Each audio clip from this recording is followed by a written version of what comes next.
दिवसांपूर्वी राहुल गांधींनी पत्रकार परिषद घेत देशभरात आणि खास करून महाराष्ट्रात मतदार याद्यांमध्ये प्रचंड मोठ्या प्रमाणात घोळ असल्याचा आरोप केला। त्यानंतर हळूहळू यातले काही घोळ समोर येऊ लागलेत। महाराष्ट्र आणि कर्नाटक विधानसभा निवडणुकीत निवडणूक आयोगानं बनावट मतदारांच्या मदतीनं भाजपला मदत केल्याचा आरोप राहुल गांधींचा होता। त्याच पार्श्वभूमीवरती राज्यात 4 मोठे घोळ आता समोर येतात।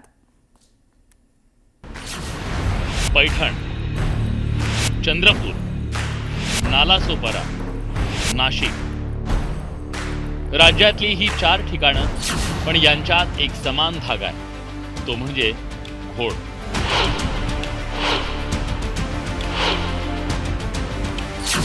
सुरुवात करूया छत्रपती संभाजीनगर जिल्ह्यातल्या पैठण पासून। पैठण शहरात जवळपास 2600 मतदारांची नावं डबल आहेत। पैठणमधून इतर ठिकाणी स्थलांतरित झालेल्या मतदारांची ही नावं आहेत। इतरत्र स्थायिक झालेल्या मतदारांनी आधी असलेल्या मतदारसंघातली नावं वगळली नाहीत। शहरातील मतदार यादी चाळली असता मला त्यामध्ये अधिकृत माहिती अशी मिळाली आणि कळलं की प्रत्येक वार्डामध्ये 100-50 मतदान ही बाहेरील डबल आहेत। मग मी खोलावर गेले असता मी पैठण शहराची पूर्ण यादी चाळली आणि त्यामध्ये मला 2698 मतदान डबल आढळून आले। तर राहुल गांधींनी महाराष्ट्र विधानसभा निवडणुकीत भाजपनं मतचोरी आणि बनावट मतदानातून विजय मिळवल्याचा आरोप केला। तसंच महाराष्ट्रात 5 महिन्यात 40 लाख मतदार वाढल्याचा दावा राहुल गांधींनी केला आणि त्यानंतर राज्यात मतदार यादीतल्या घोळाची मालिका सुरू झाली। या पार्श्वभूमीवर मनसे अध्यक्ष राज ठाकरेंनी मनसैनिकांना मतदार याद्या तपासण्याचे आदेश दिले। मी 16-17 पासून बोलतोय तेव्हा मतदार याद्यांमध्ये घोळ आहे। 16-17 सालापासून मी बोलतोय ना, बाकीचे आता बोलायला लागले। मुंबई महानगरपालिकेतली पण मतदार यादींची तपासणी पुनर्तपासणी झाली पाहिजे का? झालीच पाहिजे आणि आमची लोकही तपासतात। चंद्रपूर जिल्ह्यातल्या घुग्गुस गावात एक अजब प्रकार उघडकीस आला। एकाच घरात तब्बल 119 मतदारांची नोंद सापडली आहे।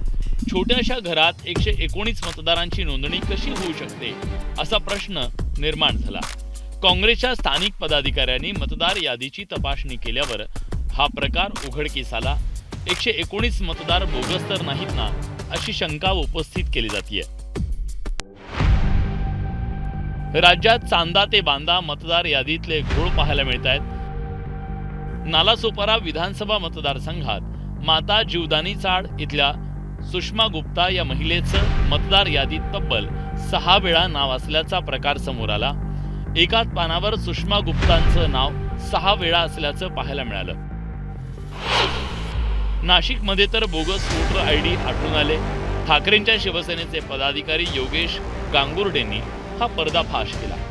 एकाच नावानं 3 बनावट वोटर आयडी पाहायला मिळत आहेत। सुनील रवींद्र वाजपेयी या मतदारांचे 3 वेगवेगळे कार्ड आहेत, पण वडिलांचं आडनाव मात्र चौधरी असं आहे।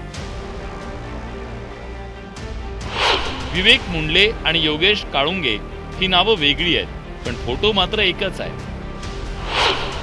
विहंग परब याच्या वडिलांचं आडनाव वैद्य झालंय आणि मीना कळमकर या महिला मतदाराच्या आयडीवर चक्क पुरुषाचा फोटो पाहायला मिळतोय।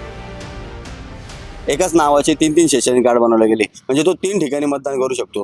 आणि महिलेच्या नाव महिलेचं आणि फोटो हा जेंट्सचा त्याच्यात करण्यात आलेला आहे। आणि मतदार यादीत कसं असतं, मतदार यादीत जो न फोटो असतो त्यालाच हे मतदान करू देतात। आणि त्यावेळेस जर निवडणूक अधिकाऱ्याची आपण जुजत घातली तर त्यावेळेस सरकारी कामात अडथळा घातला याबाबत ते गुन्हे दाखल करतात। एकंदरीतच राहुल गांधींनी 7 ऑगस्ट रोजी दिल्लीत पत्रकार परिषद घेत महाराष्ट्र आणि कर्नाटकात मतचोरी झाल्याचे आरोप केले। त्यानंतर मतदार यादीतल्या घोळाची मालिका सुरू झाली आहे। घोळांची ही मालिका विरोधकांच्या आरोपांना बळ देणारी आहे। त्यामुळे निवडणूक आयोगानं या सगळ्या प्रकारावर खुलासा करण्याची गरज आहे। Bureau report, news 18 Lokmat.